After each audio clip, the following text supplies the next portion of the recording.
All right, so in example number 4, you are simply asked to be able to identify which of the substances will produce a buffer and which of the substances will not produce a buffer. So in this case, looking at example A, hopefully we would identify that this one does not produce a buffer because it's simply just a weak acid. So no buffer here. Whereas with example B, I have 125 milliliters of 0.3 molar formic acid and 75 milliliters of 0.3 molar sodium formate, which happens to be a conjugate base of formic acid. So I would definitely say that this is a buffer.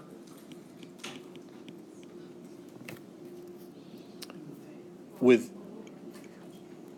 C though, we have formic acid and sodium chloride, NaCl, and hopefully you would identify this to be not a buffer. Because sodium chloride, the chloride is not a conjugate base of the formic acid. And with D, we would call this a buffer. And this one would be a buffer because in this particular instance, we have less sodium hydroxide than the formic acid. So the sodium hydroxide will be used up first. So the sodium hydroxide will act as a limiting reactant. So we will definitely have a buffer here. And in the case of E, we will have not a buffer. And the reason why we will not have a buffer for E is because we will use up all of the formic acid before all of the sodium hydroxide gets used up. So we'll end up in pretty alkaline or basic. Questions about that? Yes, ma'am. So the goal of creating a buffer is to have the salt run out before the acid. Say that one more time, please. The goal of creating a buffer is having the salt run out before the acid. The goal of creating a buffer is to have a weak acid and its conjugate salt, or a weak acid and a strong base. But if we have a strong base, the amount of the strong base has to be used up before all the formic acid is used up. And we can have the salt, or the conjugate, or the salt with the anion, which would be a conjugate of a weak acid, and a strong acid. Again, as long as the strong acid is the limiting reactant and it gets used up before the salt does. Okay, so those are the three things that you have to kind of keep in mind when you're talking about identifying if a buffer is present or not. For question number 5, you are asked to calculate the pH of this particular buffer system. And so what we have is nitrous acid and potassium nitrite.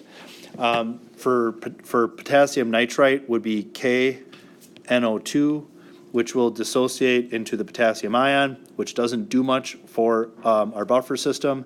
And in this case, the NO2 minus, which does a lot of things for our buffer system. It's the conjugate of the weak acid here. So the first thing I'm going to do is I'm going to write my equation for the buffer system, which in this case would be HNO2 plus H2O will react to form the H3O plus, and the conjugate, which would be NO2 minus 1. So the issue here in this particular case is before we do much, initially speaking, we have the 0.085 molar of the nitrous acid, and water is insignificant because it is a liquid at this point. We don't have any H3O plus produced, but we do have 0.10 molar of our potassium nitrite. Now, in this case, we are going to subtract X from our reactant and add X to our products, which will give us our ending portion to be 0.085 minus X, X, and 0.10 plus X. So because I'm giving you a Ka, you're probably going to want to be able to understand that we're going to have to write a Ka expression. So the equilibrium of the weak acid here is going to be H3O plus times NO2 minus 1 over the weak acid of nitrous acid. And I'm telling you that the Ka here is 4.5 times 10 to the minus 4 will equal x over 0.10 plus x over 0.085 minus x. Because I'm going to make the assumption that the x value is going to be so incredibly insignificant, I'm going to drop the x off altogether. I'm going to multiply both sides by the 0.085 and eventually divide by the 0.1 to get a value for x to be 3.8 times 10 to the minus 4.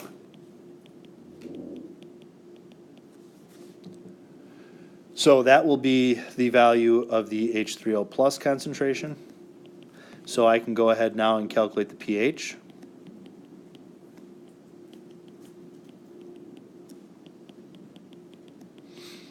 Which will be the negative log of 3.8 times 10 to the minus 4. And so my final pH will finally be, what I get here, 3.42. Now, if I'm going to try to identify the majority species in the system, what I would do is I would go up here and I would add plus the 3.8 times 10 to the minus 4, which is 0.100 or 038. And this would be the 3.8 times 10 to the minus 4. And when I subtract that, I get a value over here of 0.08462, which again, this is still 0.8085 and 0.01. I understand that, but really in reality, what is the majority species here based on that information? The NO2. So in this case, the majority species is the NO2 minus. Questions about that? Can I go ahead?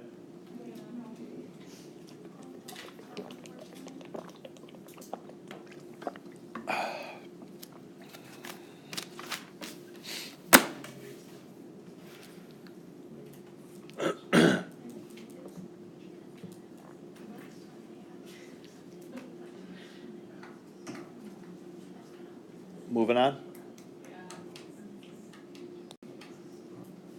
So BCA reaction tables are before, change, and after. And we use them when we involve calculations that have strong acids and strong bases.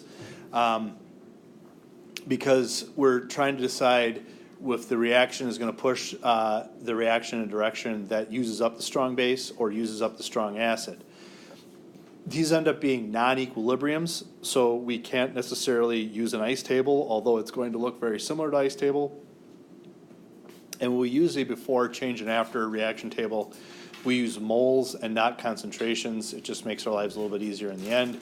And again, limiting reactants and information about limiting reactants are still pretty important. So in example number 6, we are going to use the buffer between sodium hydroxide, or I'm sorry, between acetic acid and sodium acetate, which would look something, the buffer itself would look something like this.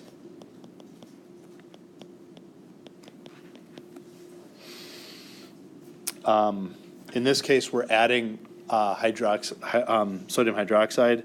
So we have NaOH will dissociate into Na plus and OH minus. And since Na will end up being a spectator ion here, I'm just going to simply have the OH minus here.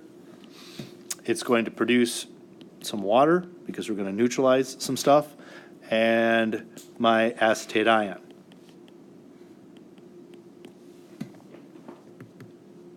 Okay.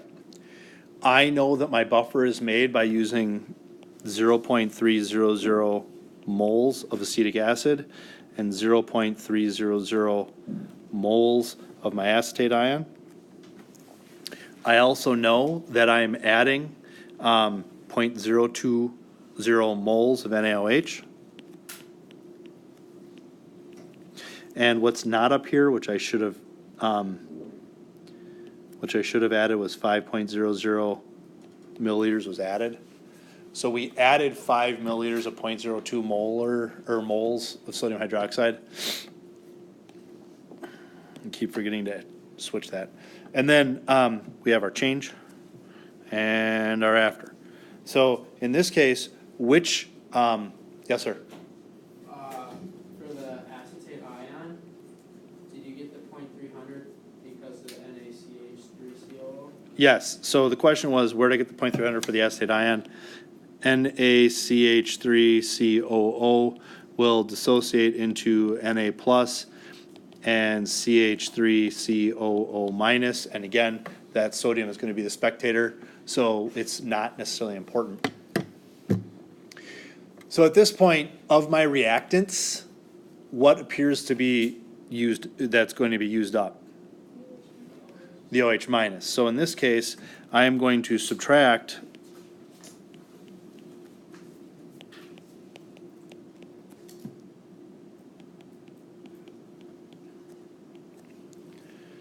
the value for moles of OH minus.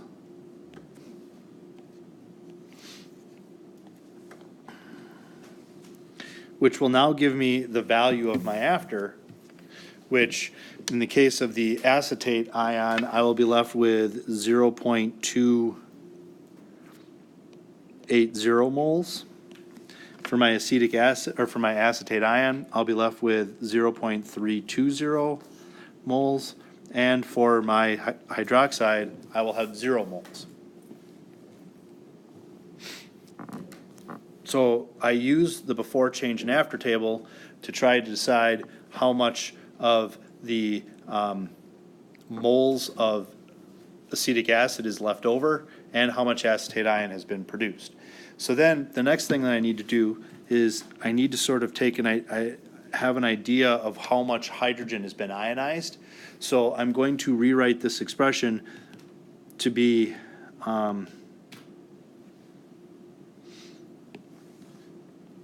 only focusing on the acetate ion, which would be CH3COOH, will separate into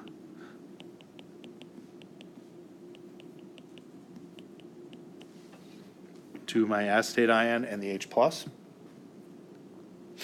And in this particular case, I am going to use the Henderson-Hasselbalch equation, which will allow me to use the amount of the acid that was ionized divided by the total amount of the acid to begin with. Now, that formula was pH is equal to pKa plus log of concentration of the ion over concentration of the acid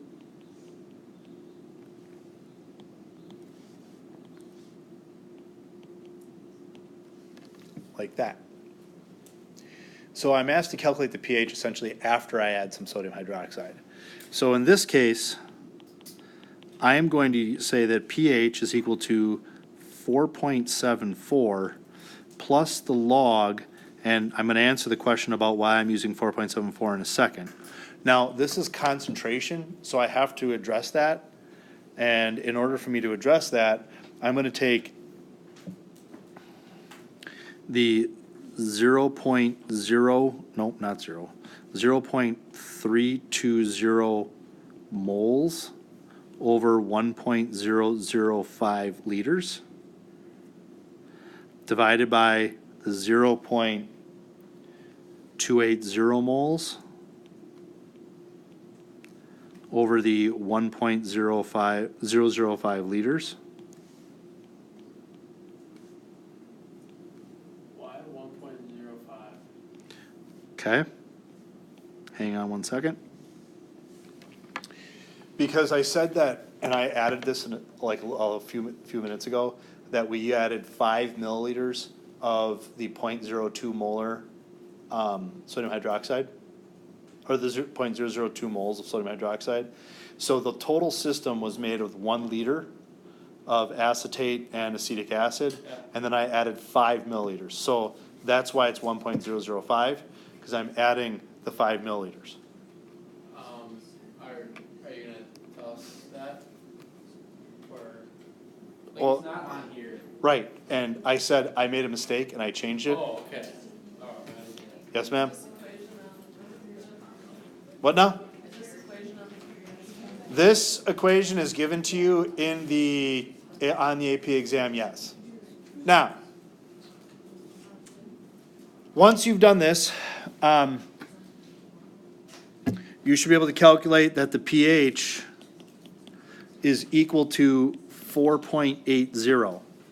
So hopefully what that will tell you is that if the pH of the buffer is 4.74 and you've added some base to it, the pH is gonna rise, but as long as we haven't used up all of our buffer system, you end up with a slight increase in pH. That being said, what would be the majority species in the system after, with the addition of the sodium hydroxide?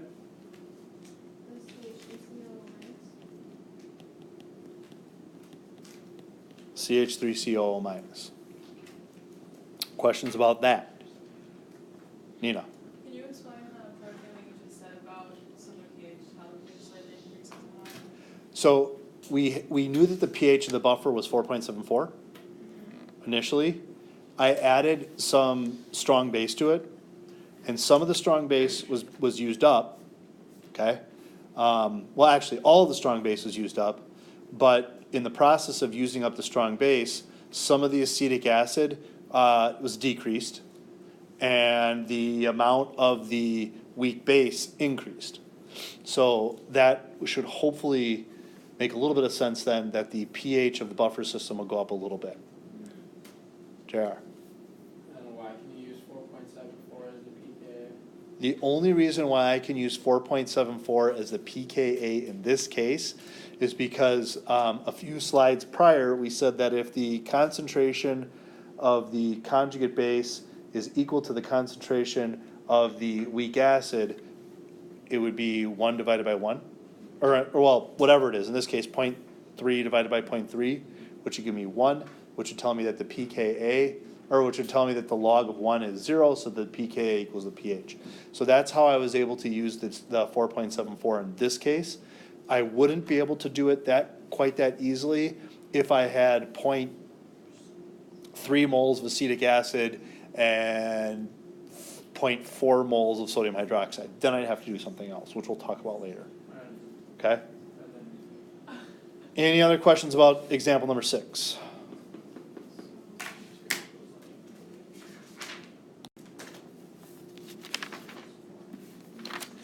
Okay, example number 7. All right, so example number 7 says we're going to use the same buffer.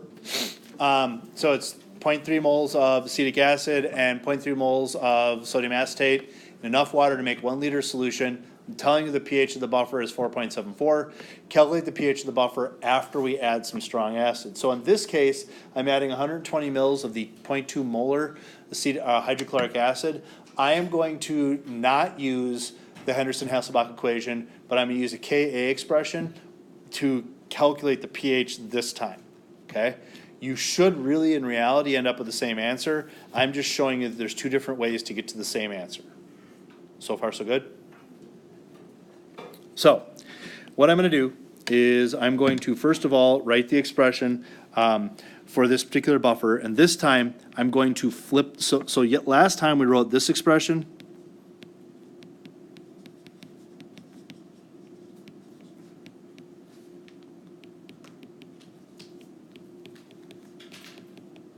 right?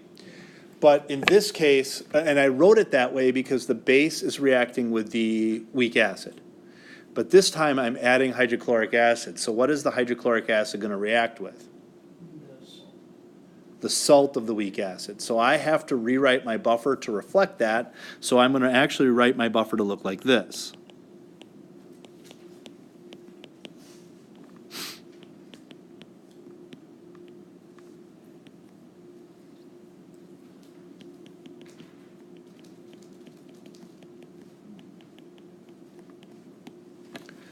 So I flipped it not because I just wanted to write it a different way. I flipped it because this time I'm writing it so that the thing that I'm adding is actually a reactant with the thing it's reacting with. Okay? So in this case, but the buffer part is still the same. So this is still going to be 0.300 moles, and this is going to still be 0.300 moles. And really, in reality, we're not going to be working with the Cl minus. It's really going to be H plus here. Okay, but I gave you the molarity, so I have to change the molarity to moles in this case. So I'm going to take the 0.20 moles of HCl and 0.120 liters, which will give me my number of moles to be 0.024. That's going to go here. Now, again, following the before, change, and after, which reactant is going to appear to get used up first? The H plus. So I'm going to subtract.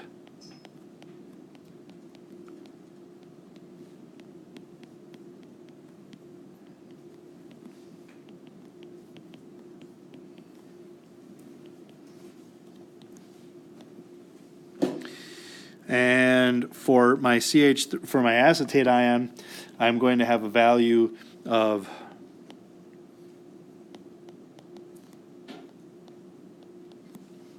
for my H plus, I'm going to have 0, and for my acetic acid, I'm going to have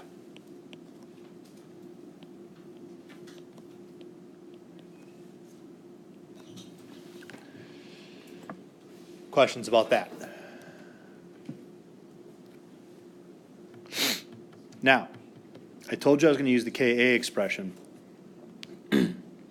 but in reality, the Ka expression is really only is applicable when I do this.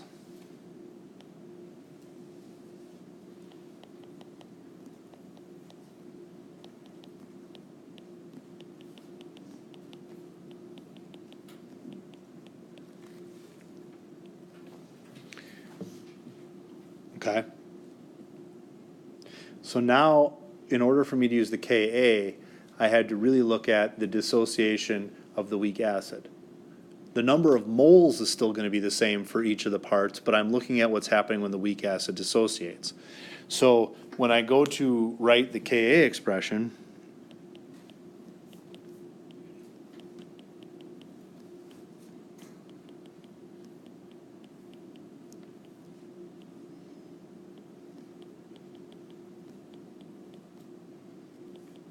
I have this. And I looked up in the back of the textbook, the Ka value is 1.8 times 10 to the minus 5. And I really don't know the H plus in this instance. I do know that the number of moles of the acetate ion is 0.276, but I need molarity, so I'm going to take 0.276 moles divided by 1.120 liters, and on the bottom I'm going to take 0.324 moles divided by 1.120 liters.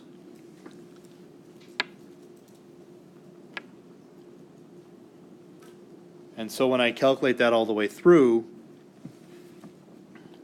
I get an H plus concentration to be about 1.92 times 10 to the minus 5.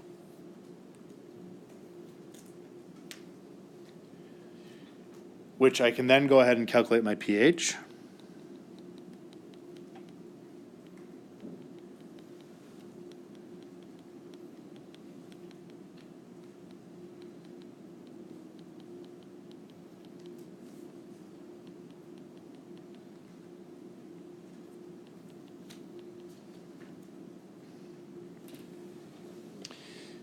Now, if you stuck that into the Henderson-Hasselbalch equation, you should get the same answer or really close to it because of rounding. But in this case, because I added an acid, hopefully it should make sense that the pH of the buffer went down because I added a strong acid, which would tell me that the majority species in the system after the reaction has to be the CH3COH.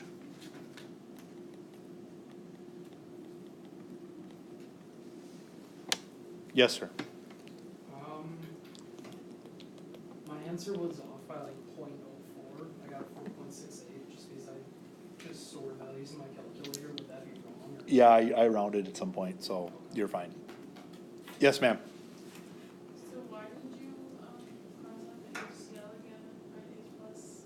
Because chloride is a conjugate of a strong acid, and as a result of that, it has very little bearing on the buffer system at all. It becomes a spectator ion. Questions about that? Questions about this? May I? Yes? So majority species just when there's more of it, yeah? Yep. Yes? So then why did you have to, so if you made that into just H plus, why did you have to keep going with the Ka value to find that second value of H plus? So the question is how come I needed to determine the H plus concentration in order to calculate the pH? The answer to that question is that in the BCA table, we were trying to determine, we were figuring out the number of moles of hydrogen that was used up by the buffer. And as a result of that, we were calculating the pH of the system after it went through the buffering process. So if I wanted to figure out the pH of the acid, I would just take negative log of 0.2. But I needed to figure out the pH of the buffered system after we added that. Does that make sense? Yes, sir. And you only use this if it's a strong acid or strong base? Correct. Can I go on? You and I have done titrations last year. Yay! Simmer down. So the issue is that last year, the titration that you guys did is you had to figure out the amount of acetic acid in over-the-counter vinegar. You used an indicator that turned everything pink, right? We're going to review that process and talk about a bunch of different indicators. Titration is an analysis technique in which substance of a known concentration is added to a substance of unknown concentration for the purpose of determining an unknown concentration. If the acid of the known concentration, we can use it to identify the base of an unknown and vice versa. The analyzing solution must be added until you reach the equivalence point, which means that the number of moles of acid is equal to number of moles of base, or moles of hydroxide is equal to the number of moles of H plus, but that doesn't necessarily mean that you're at your end point at that point. At the end point, it's the point at which the titration changes color. So there are a lot of examples of acid-base indicators. One of them is bromothiamyl blue. The acid-base indicator is an intensely colored weak acid that changes color over narrow pH range, somewhere around 2 pH units. In a titration, we choose an indicator based on on when we want the indicator to change color based on the pH that we're trying to achieve. So in the case of bromothiamyl blue, you put the bromothiamyl blue in an acidic solution, you get yellow. You put it into a basic solution, you get blue. If you're at neutral, you get a pH of 7. So if you use bromothiamyl blue and you're working in a buffer system and you want the pH to be somewhere around 7, what will end up happening is every time you add acid, if it goes yellow, that means that you've gone too far and you've used up all of your base. If you add until it starts turning blue, that means you've gone too far and you've wrecked your buffer system and you've used up all of your acid. There's a lot of other indicators out there that exist. The one that we used last year was phenolphthalein, which is this one. It's an indicator that stays clear until you get to a pH of right about 7, and right about 7, right above 7, it starts to turn pink, meaning that you are now becoming basic. But we use different pH indicators to stay within different pH ranges. Questions about that? Okay. You are going to want to memorize these curves, not necessarily as is, just the shape. So you should know the strong acid, strong base curve looks like that on the left. A weak base being titrated with a strong acid looks like the middle, and a weak acid being titrated with a strong base is on the right. And the differences are really important. In the strong acid, strong base portion, you're adding base to a strong acid like hydrochloric acid. It's very, very acidic for a while, and then all of a sudden it goes from being acidic to basic in like maybe a drop or two of the base that you're adding, and then it becomes really, really basic. And the more dark the phenolphthalein, in this case indicator, turns, the more basic it becomes. So that's a good indication of a strong acid, strong base titration. In the case of a weak base being titrated with a strong acid, we are starting with a really, really high pH, so a basic pH, and instead of dropping off very quickly, there's a buffering region, and that buffering region allows us to kind of stay at that pH range that we want to be at, and then once we've used up all of the buffer, we all of a sudden become incredibly acidic.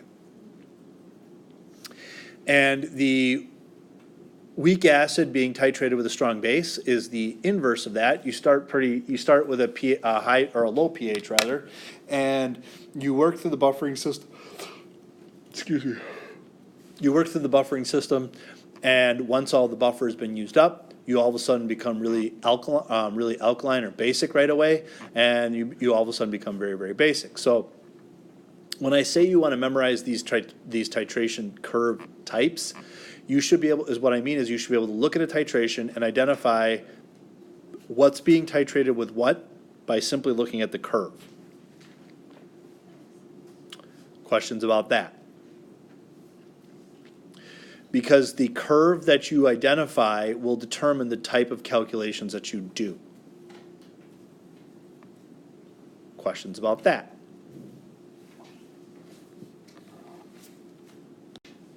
So, strong acid, strong base titration curve looks like this. In this particular instance, I'm telling you that we are titrating 40 milliliters of 0.1 molar hydrochloric acid with 0.1 molar sodium hydroxide. And you see that the volume of the sodium hydroxide, as it's being added, the pH is definitely responding. Note that from addition of 0 milliliters of sodium hydroxide to roughly like 30-35, it's maintaining a pH of somewhere between 0 and 3. And then all of a sudden it climbs drastically to somewhere around 10 with what appears to be the addition of like a drop or a milliliter. Now, before the equivalence point, which in this case, on this particular graph, appears to be right at 7, the majority species in the containers would be what?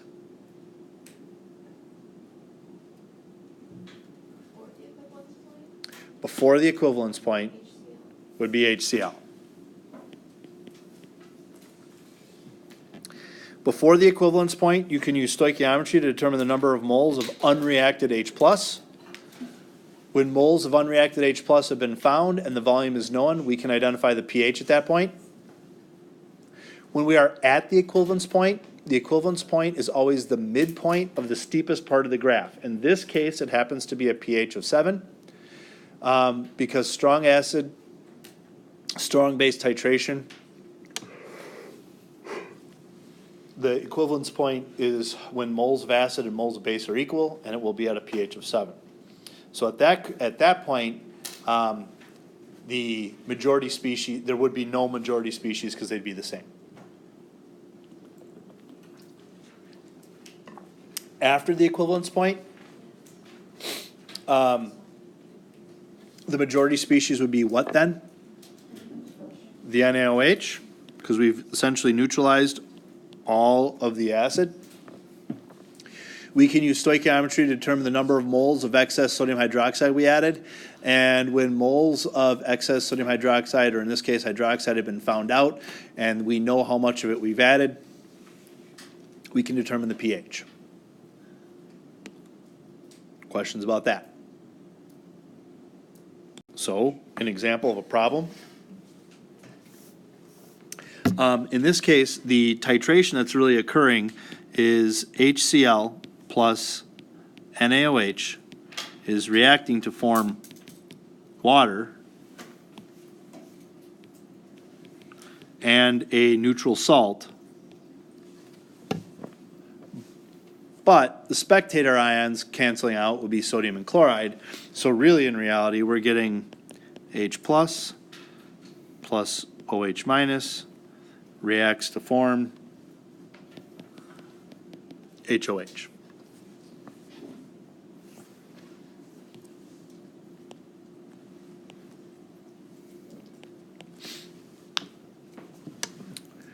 So now, the initial number of moles of hydrochloric acid, I'm going to need to convert those to moles. So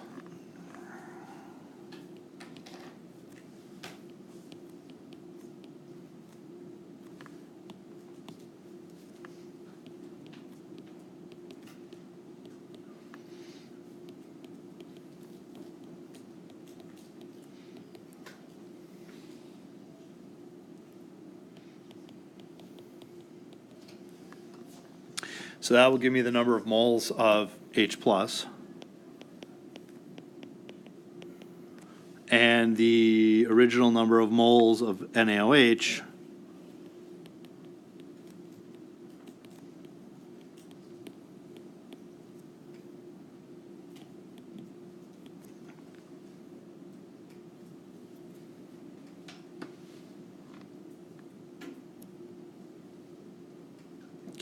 delete it.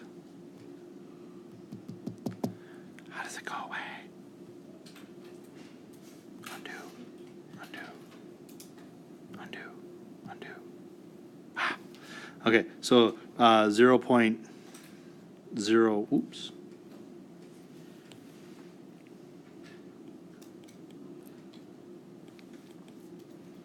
Would equal something like 1.06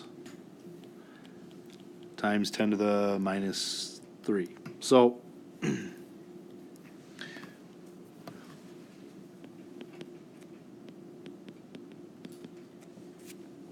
and initially for water, there won't be anything. Now, which one of these things appears to be the one that will get used up first? The OH. So I'm going to subtract.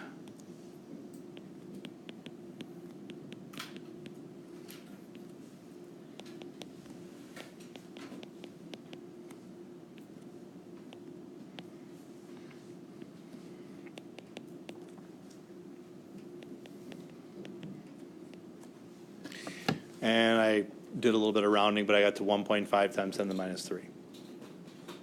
Now, at this point, I would like to calculate the concentration of H plus. So I'm going to take moles of H plus divided by volume of the solution,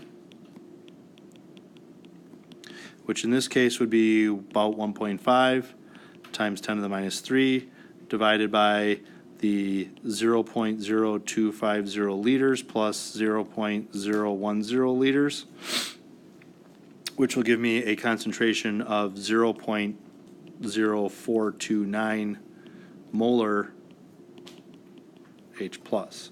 So if I'm going to calculate the pH at this point, it'd be the negative log of H plus.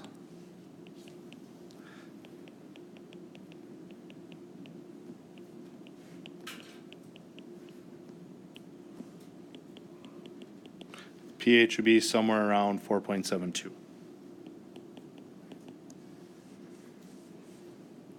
So in this case, the majority of the species would be what then?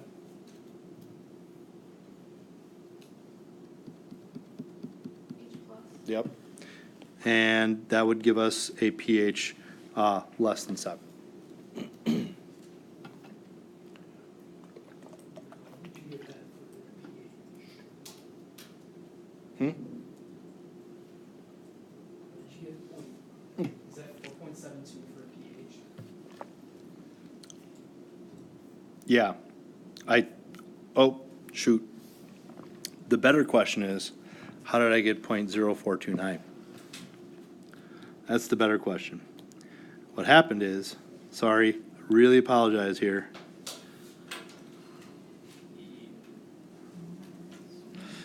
I started copying my notes at a different spot. My bad.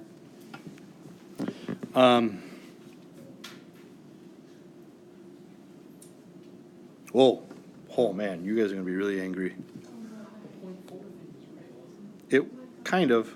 Hang on. SV.